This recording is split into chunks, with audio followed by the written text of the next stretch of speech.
예레미야서 40장 말씀 1절에서 우리 16절 마지막 절까지 말씀 볼 때에 제가 석절 읽고 우리 성도님들께서 한 절 읽고 교독하겠습니다. 예레미야 40장 1절부터 16절 말씀입니다. 제가 먼저 석절 읽습니다. 사령관 느부사라단이 예루살렘과 유다의 포로를 바벨론으로 옮기는 중에 예레미야도 잡혀 사슬로 결박되어 가다가 라마에서 풀려난 후에 말씀이 여호와께로부터 예레미야에게 임한대라. 사령관이 예레미야를 불러다가 이르되 내 하나님 여호와께서 이곳에 이 재난을 선포하시더니 여호와께서 그가 말씀하신 대로 행하셨으니 이는 너희가 여호와께 범죄하고 그의 목소리에 순종하지 아니하였으므로 이제 이루어졌도다. 이 일이 너희에게 임한 것이니라. 보라, 내가 오늘 내 손에 사슬을 풀어 너를 풀어주노니 만일 내가 나와 함께 바벨론으로 가는 것을 좋게 여기거든 가자. 내가 너를 선대하리라. 만일 나와 함께 바벨론으로 가는 것을 좋지 않게 여기거든 그만두라. 보라, 온 땅이 내 앞에 있다니 내가 좋게 여기는 대로 옳게 여기는 곳으로 갇히리라 하니라. 예레미야가 아직 돌이키기 전에 그가 다시 이르되 너는 바벨론의 왕이 유다 성읍들을 맞도록 세운 사반의 손자 아히감의 아들 그다랴에게로 돌아가서 그와 함께 백성 가운데 살거나 내가 옳게 여기는 곳으로 가거나 할지니라 하고 그 사령관이 그에게 양식과 선물을 주어 보내매 예레미야가 미스바로 가서 아히감의 아들 그다랴에게로 나아가서 그 땅에 남아있는 백성 가운데서 그와 함께 사니라. 들에 있는 모든 지휘관과 그 부하들이 바빌론의 왕이 아히감의 아들 그다랴에게 그 땅을 맡기고 남녀와 유아와 바빌론으로 잡혀가지 아니한 빈민을 그에게 위임하였다 함을 듣고 그들 곧 느다나의 아들 이스마엘과 가레아의 두 아들 요나단과 다르벳의 아들 스라야와 느도바 사람 예베 아들과 메아가 사람의 아들 여샤나와 그들의 사람들이 미스바로 가서 그다랴에게 이르니 사반의 손자 아히감의 아들 그다랴가 그들과 그들의 사람들에게 맹세하여 이르되 너희는 갈대아 사람을 섬기기를 두려워하지 말고 이 땅에 살면서 바빌론의 왕을 섬기라. 그리하면 너희에게 유익하리라. 보라, 나는 미스바에 살면서 우리에게 오는 갈대아 사람을 섬기리니 너희는 포도주와 여름 과실과 기름을 모아 그릇에 저장하고 너희가 얻은 성읍들에 살라 하니라. 모압과 암몬 자손 중에 에돔과 모압 모든 지방에 있는 유다 사람도 바빌론의 왕이 유다의 사람을 남겨둔 것과 사반의 손자 아히감의 아들 그다랴를 그들을 위하여 세웠다 함을 듣고 그 모든 유다 사람이 쫓겨나던 거처에서 돌아와 유다 땅 미스바에 사는 그다랴에게 이르러 포도주와 여름 과일을 심히 많이 모으니라. 가레아의 아들 요하난과 들에 있던 모든 군 지휘관들이 미스바에 사는 그다랴에게 이르러 그에게 이르되 암몬 자손의 왕 바알리스가 내 생명을 빼앗으려 하여 느다냐의 아들 이스마엘을 보낸 줄 내가 아느냐 하되 아히감의 아들 그다랴가 믿지 아니한지라. 길에 가레아의 아들 요하난과 미스바에서 그다랴에게 비밀이 말하여 이르되 청하노니 내가 가서 이 사람이 모르게 느다냐의 아들 이스마엘을 죽이게 하라. 어찌하여 그가 내 생명을 빼앗게 하여 내게 모인 모든 유다 사람을 흩어지게 하여 유다의 남은 자로 멸망당하게 하랴 하니라. 그러나 아히감의 아들 그다랴가 그레야 아들 요하난에게 이르되 내가 이를 행하지 말 것이니라. 내가 이스마엘에 대하여 하는 말은 진정이 아니라 하니라. 아멘. 오늘 또 이 새벽에 나오신 여러분, 우리 장로님 권사님 축복하고 환영합니다. 6월 28일 수요일 새벽입니다. 오늘 예레미야서 40장 말씀 우리가 읽었습니다. 어제 말씀을 통해서 봤습니다마는 남유다가 멸망당하게 됩니다. 남유다가 멸망당하는데 성벽이 무너지고 집들이 불이 타고 아주 비참한 말로를 맞이하게 됩니다. 그리고 쓸만한 많은 사람들은 포로로 잡아갑니다. 쓸만한 많은 사람들, 똑똑하거나 기술이 있거나 힘이 있거나 그런 사람들은 다 잡아가고 쓸만하지 않은 사람만 놔뒀습니다. 쓸만하지 않은 사람들, 별로 필요 없는 사람들만 유다 땅에 남겨두고 다 포로로 잡아가는데 예레미야도 포로로 잡혀가게 됩니다. 잡혀가다가 하나님의 말씀이 임하게 되는데 포로로 잡아가는 느부사라단 그 사람을 통해서 하나님의 명령이 임하게 되는데 느부사라단이 하는 말이 네가 나와 함께 바벨론으로 가고 싶으면 가도 좋다.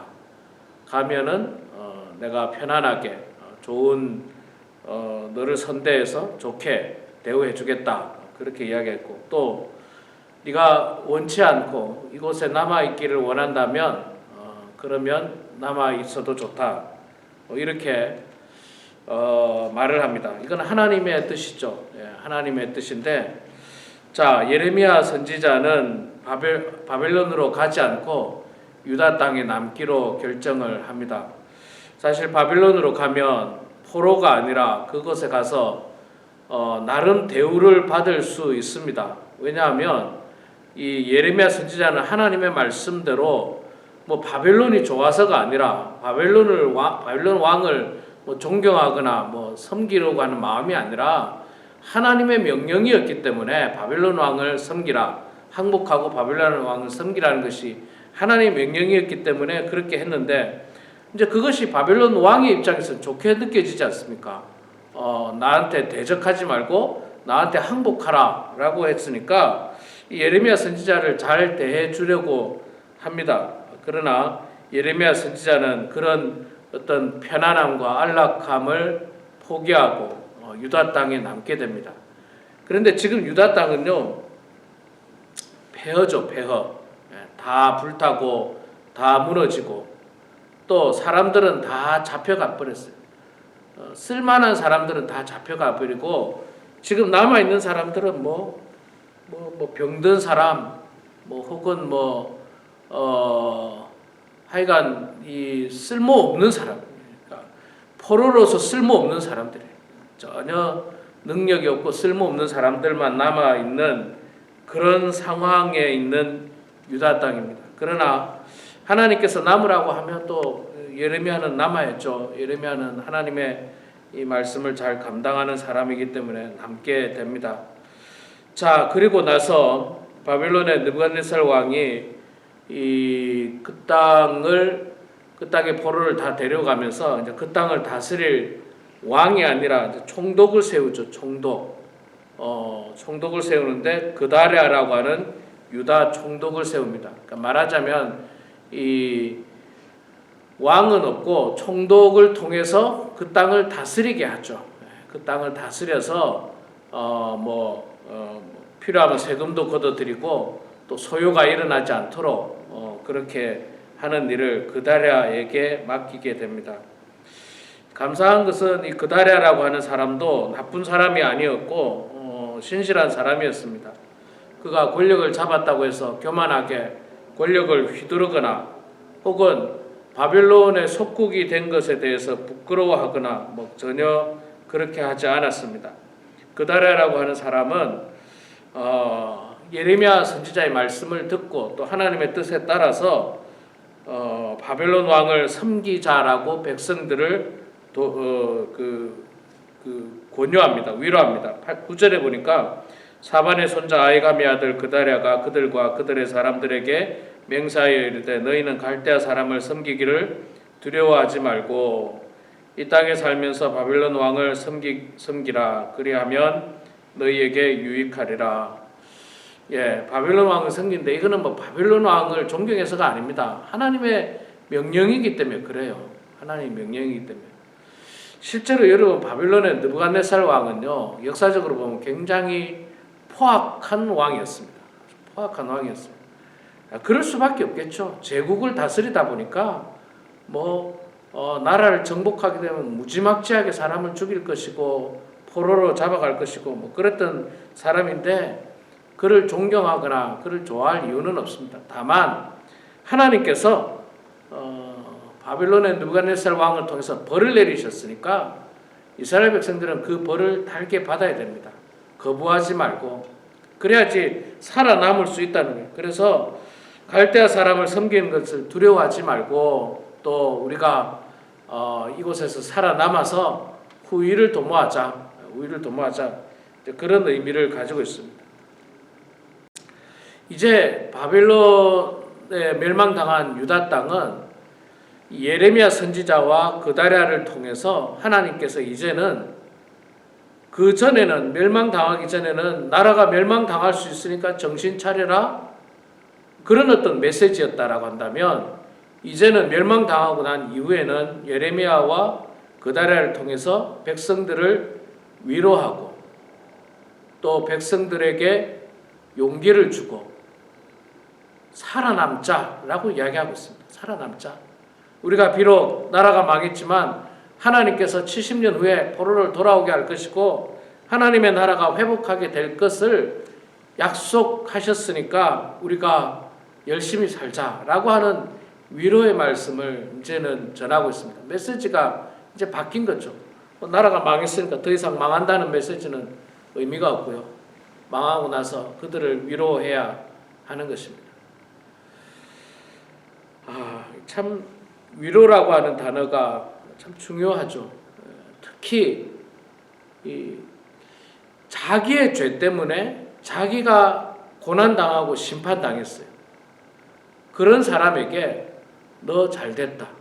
너 그렇게 하나님 말씀 안 듣더니 꼴 좋다. 이렇게 하면 안 됩니다. 이렇게 하는 건 옳지 않습니다. 자기의 죄로 자기가 고난당해도 우리 그리스도인들은 위로해야 됩니다. 위로해야 돼요. 이 교회 생활을 하다 보면 그런 사람 있잖아요. 분명히 우리가 입 밖으로 꺼내기는 어렵습니다. 그런데 딱 보면 하나님의 심판인 것 같은 게 있어요. 저 사람이 참 하나님 앞에 불순종하고 죄악 가운데 살고 그러다가 하나님으로부터 심판을 받고 매를 맞는 경우가 있습니다. 매를 맞아서 다양한 어떤 아픔을 경험할 수 있죠. 건강에 문제가 있다든지 사업에 문제가 있다든지 뭔가 문제가 생길 수 있습니다. 그런 사람을 향해서 네가 하나님 잘못 믿어서 그렇다 그렇게 말하기보다는 지금은 위로를 해야 됩니다. 위로를 해야 돼요. 지금 이스라엘 백성들에게 필요한 거는요 위로라는 거예요. 위로. 예레미야 선지자도 그랬고 이제 그다랴도 그랬고 백성들을 잘 다독이면서 너희들은 바벨론 왕을 섬기면서 살아남자. 10절로 그러니까 보라 나는 미스바에 살면서 우리에게로 오는 갈대아 사람을 섬기리니 너희는 포도주와 여름 과일과 기름을 모아 그릇에 저장하고 너희가 얻은 성읍들에 살라 하니라. 먹을 것을 저장하고 후위를 도모하면서 살아남자. 그렇게 위로를 해주고 있는 것입니다. 하나님께서 귀한 사역자 두 사람을 이렇게 또 사용하게 되는데 이 사람들도 이제 나중에 이제 내일 말씀, 모레 말씀을 통해서도 보게 됩니다만은 온갖 핍박과 또 고난을 받게 됩니다. 그런 어려움들을 받게 되지만 그러나 고난과 핍박을 받아도 하나님의 사명은 끝까지 지켜야 되는 겁니다. 바벨론으로 가는 것이 훨씬 더 편안하고 안락한 삶이라 할지라도 하나님께서 남아라. 그럼 남아야 돼요. 남아야 됩니다. 또 하나님께서 정말 아주 험한 곳이랄지라도 가라 그러면 또 가야 돼요. 지금 사실 유다 땅은 폐허입니다. 폐허. 우리는 그냥 뭐 글로 읽어서 뭐 나라가 망했다 이렇게 넘어갔지만 실제로는 다 부서지고 다 불타고 다 사람들이 잡혀가고 그냥 모든 것이 무너져 버린 거예요. 경제도 무너졌을 것이고 뭐 어떤 정치적 권력도 다 무너지고 질서도 없고 뭐 형편없는 거예요. 형편없는 거예요. 그 땅에는 먹을 것조차도 없을 거예요. 이제 그렇지만 하나님께서 남아라. 그리고 남아서 그 땅에 있는 사람들을 위로하라. 위로하라. 함께 위로하라. 살아남아서 견뎌라. 그렇게 권면하고 말씀을 해주고 있습니다. 여러분, 우리도 만약에 우리가 죄를 지으면, 우리가 잘못하면 하나님에게 벌을 받을 수 있습니다. 매를 맞을 수도 있습니다. 그럴 때마다 여러분, 우리가 겸손한 마음을 가지고 이제 모든 것이 끝났구나 라고 포기하는 것이 아니라 이 일들을 통해서 하나님께서 나에게 원하시는 것이 무엇인지를 분명히 깨닫고 그것을 깨달음과 동시에 다시 한 번 더 용기를 내고 힘을 내서 하나님 앞에 온전한 모습으로 살아가는 것이 참된 그리스도인의 모습입니다. 나라가 망했으니까 이제 모든 것이 끝났다. 성벽이 무너지고 뭐 성전이 불타고 없어지고 그랬다 할지라도 하나님께서 우리의 생명을 보존하실 때는 분명 사명이 있고 우리가 나아가야 할 길이 있다는 사실을 깨닫고 오늘도 우리는 겸손한 마음을 가지고 하나님께서 우리들에게 베푸실 그 은혜를 소망하면서 또 하나님께서 우리들에게 주실 그 사명을 소망하면서 그 사명을 잘 감당하며 나아가는 그런 우리 모두가 되길 주의 이름으로 축원합니다. 기도하겠습니다. 사랑의 아버지 하나님, 은혜를 감사합니다. 저희들을 주님 사랑하여 주셔서 오늘도 이 새벽제단에 주님 전에 나오게 하시니 하나님 고맙습니다. 아버지 하나님, 이스라엘 백성들이 그들의 죄로 말미암아서 나라가 망하고 모든 것이 무너지고 불타고 안타까운 상황 가운데서 또 사람들이 포로로 잡혀가는 상황 가운데서 하나님께서는 예레미야 선지자에게 그 땅에 남아서 그 땅에 남아있는 사람들을 위로하고 그들에게 다시 한번 사명을 주고 있는 모습을 보게 됩니다. 아버지 하나님, 우리가 애초에 하나님 앞에 죄를 짓지 않고 또 죄를 지었다 할지라도 회개함으로 말미암아서 하나님의 무서운 심판이 임하지 않도록 도와주시고 설령 내가 어리석어서 하나님의 큰 심판으로 매를 맞는다 할지라도 하나님 아버지 그 고통과 그 아픔 가운데서 하나님께서 우리에게 원하시는 것이 무엇인지를 분명히 깨달아서 다시 한 번 더 우리의 죄를 깨닫고 또 하나님의 그 놀라운 사랑을 기억하면서 말씀대로 살아가는 저희들 될 수 있도록 하나님 아버지 도와주시옵소서. 그다랴 총독을 통하여서 이스라엘 백성들을 위로하시고 선지자 예레미야를 통하여 이스라엘 백성들을 위로하듯이 하나님 아버지 우리도 고난당하고 어려움당하고 설령 그것이 분명 하나님의 심판으로 어려움을 당한다 할지라도 그들을 향해서 위로할 수 있는 성숙한 그리스도인 되게 하여 주시고 그들의 아픔을 함께 할 수 있는 성숙한 그리스도인들 다 될 수 있도록 하나님 아버지 도와주시옵소서. 사랑의 아버지 하나님, 우리 범은 하나님께 사랑하는 모든 성도들 주님께서 함께 해주시고 무더운 여름 날씨에 건강 잃지 않도록 도와주시고 날마다 건강하게 하나님께 영광 올려드리게 해주시고 육신의 건강뿐만 아니라 정신적으로도 실족하지 않도록 도와주시고 깨끗한 정신을 가지고 이 남은 여생 살아갈 수 있도록 하나님 도와주시옵소서. 저희들이 7월 11일부터 13일까지 여름 성경학교를 합니다. 하나님 아버지 은혜로운 성경학교가 되게 하시고 축복된 성경학교가 될 수 있도록 도와주시고 하나님의 말씀이 풍성하게 해주시고 우리 사랑하는 모든 성도들이 영적인 각성을 통하여서 신앙의 부흥을 통하여서 다시 한 번 더 뜨거운 마음을 가지고 주님을 섬기는 귀한 계기가 될 수 있도록 하나님 아버지 도와주시옵소서. 사랑의 아버지 하나님, 오늘도 겸손한 마음으로 주님 앞에 기도합니다. 하나님 우리의 기도를 들어주시고 주님 응답하여 주시어서 하나님의 뜻 가운데 살아가는 모든 주의 백성들 되게 하여 주시옵소서. 감사드리며 예수님의 이름으로 기도드리옵나이다. 아멘.